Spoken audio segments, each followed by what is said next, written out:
असा एक तरुण जो जीवनातील कठीण परिस्थितीमुळे खचला होता, पण त्याने स्वतःच्या आत्मविश्वासाच्या जोरावर संपूर्ण जगाला भारतासमोर नतमस्तक केले.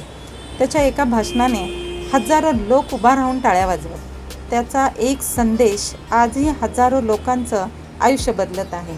कोण आहे बरा हा महान व्यक्ती? चला तर जाणून घेऊया स्वामी विवेकानंदांच्या प्रेरणादायी कथा, जी तुमच्या आयुष्यात सकारात्मक बदल घडवून आणू शकते. नमस्ते, मी मनीषा. स्वागत आहे तुमचं यशाची वाट या प्रेरणादायी कथांमध्ये. 12 जानेवारी 1863 कलकत्ता येथे स्वामी विवेकानंदांचा जन्म झाला. ते बुद्धिमान, जिज्ञासू आणि धाडसी होते. त्यांना प्रत्येक गोष्टीमागचे सत्य जाणून घ्यायचे असे. त्यांच्या जीवनातील कठीण प्रसंग म्हणजे त्यांच्या वडिलांचे निधन.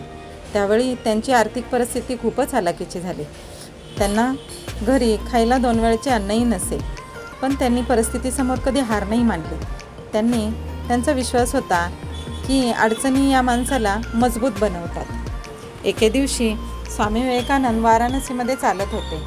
त्यांच्या मागे माकडे लागली आणि ते माकडांना घाबरून पळू लागले. त्यांना रस्त्यात एक वृद्ध संन्यासी दिसला. तो ओरडला, "थांब, पळू नको." स्वामी लगेच थांबले आणि त्यांनी धैर्याने माकडांकडे पाहिले. माकडे मागे वळून मागे लगेच पळून गेली. या घटनेमुळे स्वामीजींना एक मोठा धडा मिळाला. संकटाला सामोरे जा, पळून जाऊ नका. स्वामी विवेकानंदांनी संपूर्ण भारत पायी फिरून पाहिला. त्यांनी श्रीमंती, गरिबी दोन्ही जवळून पाहिले. त्यामुळे त्यांच्या लक्षात आले की भारताला तरुण वर्ग मोठा मजबूत बनवू शकतो. म्हणून त्यांनी तरुणांना संदेश दिला, उठा, जागे व्हा आणि ध्येय प्राप्त होईपर्यंत थांबू नका. 1893 अमेरिकेत धर्मसंसद भरली होती. तिथे अनेक विद्वान आले होते. स्वामी विवेकानंद भाषणासाठी उठले. त्यांनी भाषणाची सुरुवात ब्रदर्स अँड सिस्टर्स अशी केली. टाळ्यांचा इतका आवाज घुमघुमत होता, तो काही क्षण थांबलाही नाही. त्यांच्या भाषणाने संपूर्ण जगाला भारताचा अध्यात्माचा संदेश दिला.